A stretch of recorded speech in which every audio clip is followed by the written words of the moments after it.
The realm. Do you know what the realm is? It's the 1,000 blades of Aegon's enemies. A story we agreed to tell each other over and over till we forget that it's a lie. When I was Ramsay's prisoner, Yara tried to save me. She's the only one who tried to save me.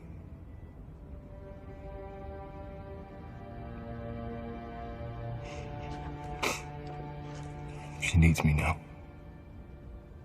So why are you still talking to me? What's up, ladies and gentlemen? Welcome back for another Game of Thrones Season 8 Endgame Theories video. Today I want to talk about the fate of Yara Greyjoy, but before I get into the discussion, let me make one more announcement about the new giveaway before it ends. I am currently giving away the entire A Song of Ice and Fire book collection. If you would like to enter for a chance to win, there is a link down below in the comment section or description of the video. You can enter the giveaway up to 5 times, which will increase your chances of winning. The winner will be announced in about 1 week from today, so good luck to everyone that's entered. Now let's get started.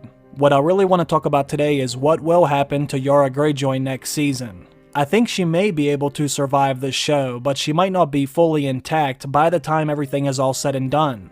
Yara Greyjoy's current whereabouts are a bit of an unknown. Unfortunately, Yara, Theon, and the Sand Snakes were ambushed by Yara Greyjoy while they were at sea. Yara Greyjoy led what ended up becoming a vicious attack, which resulted in the deaths of several of the Sand Snakes, but most importantly, he was able to all but completely obliterate 2 of Dany's alliances.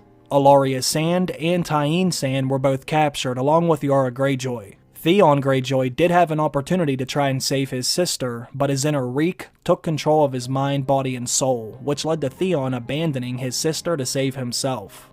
Afterwards, Ellaria, Tyene, and Yara were paraded through the streets of King's Landing and dropped off at Cersei's feet at the foot of the Iron Throne. Ellaria and Tyene were taken to the dungeons, but Euron wanted to keep Yara Greyjoy for himself, so he took her with him when he left. As of right now, we cannot confirm where Yara is being held, but I would assume Euron is keeping her very close by having her chained up on his ship, the Silence. What Yara Greyjoy actually plans to do with her is a bit of a mystery, but if you look at Euron's history as a character, you can probably guess what his intentions are.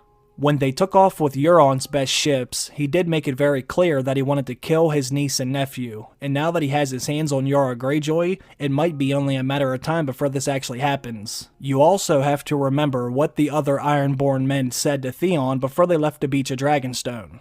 When Jon and Daenerys decided to travel north together, they all prepared to head out as soon as possible, but Theon stopped Jon before he left, and this was a big moment for Theon because I believe he got that closure he was looking for from Jon. I think it's safe to say that Theon has had a bit of an identity crisis ever since Winterfell became his home. He didn't know whether to be a Greyjoy or a Stark, but Jon told him he was both, and Theon did seem to accept this response. Because after all, that's what he is. He is a Greyjoy by blood, but Ned Stark wanted to teach him the Stark way of life. Deep down, I truly think that is what Theon wanted to be, but he also wanted to please his father and prove that he was a man of House Greyjoy, but we all know how that worked out.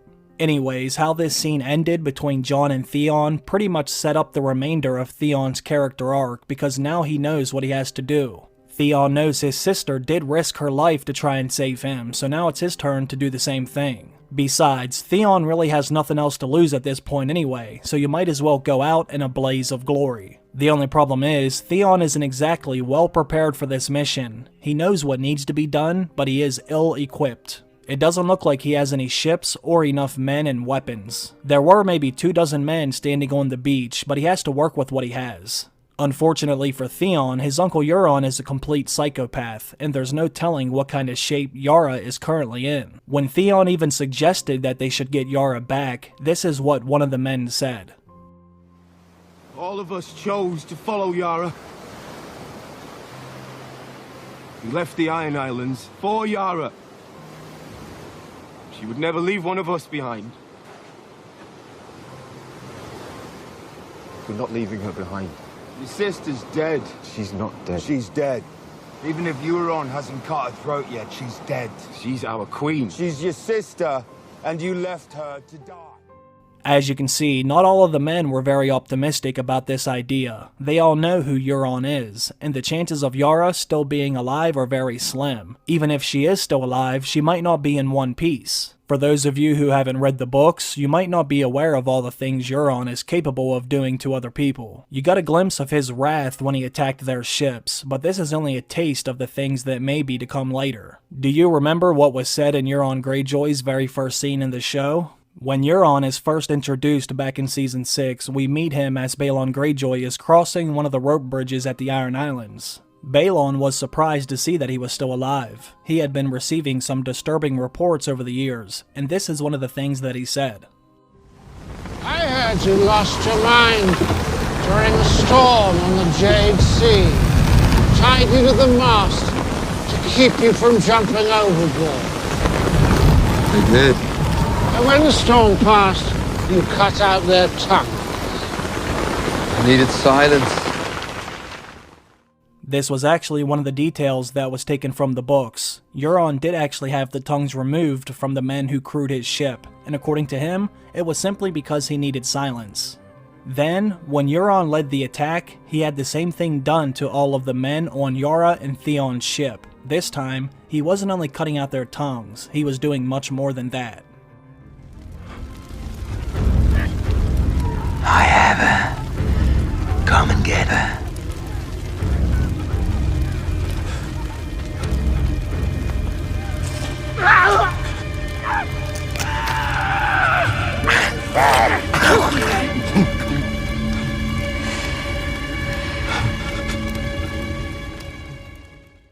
As you can see, this is something Euron enjoys doing to his victims, and he just might have done this to Yara as well. Even though the TV show has moved past the books, they were still using some details from the books in Season 7.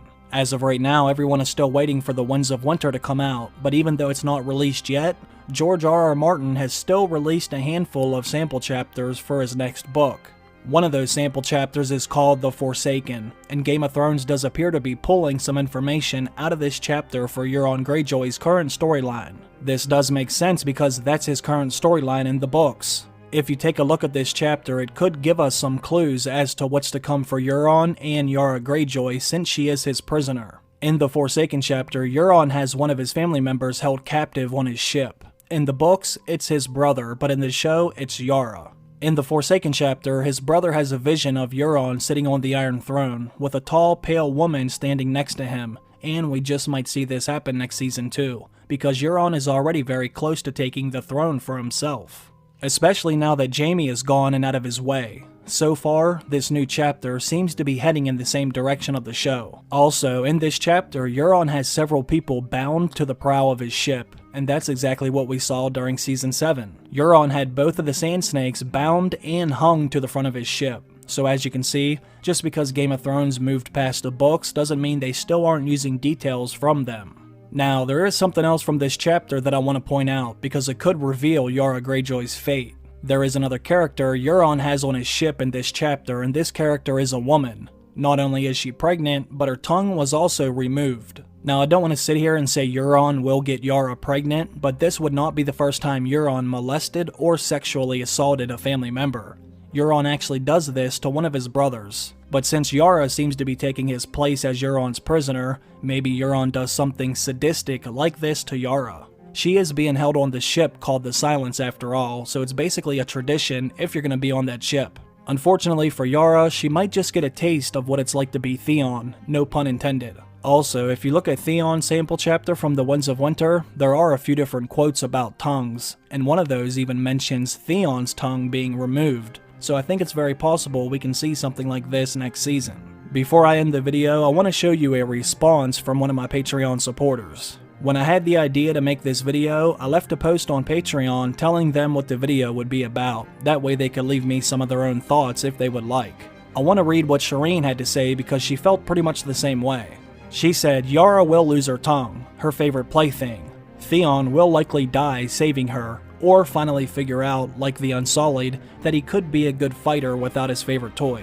We have been hearing about how nobody trusts a eunuch, yet when we meet Grey Worm we did feel different. I'm thinking he will regain his honor. He has nothing left to lose, but has severe PTSD. Euron is crazy, and I think Theon will find a way out of his misery, or if Sansa survives, he will swear his sword to her. He never uses his bow, and I wonder if he will finally remember his weapon of choice. As you have seen in my video today, I pretty much feel the same way, but now I want to know what all of you have to say about Yara Greyjoy's fate. Put some of your thoughts or questions down below because I'd like to hear them. I want to thank everyone for watching the video. I appreciate that as always, and I can't forget to thank all of you kind people on Patreon for supporting the channel. I hope you all have a great day. I'll see you soon. Bye.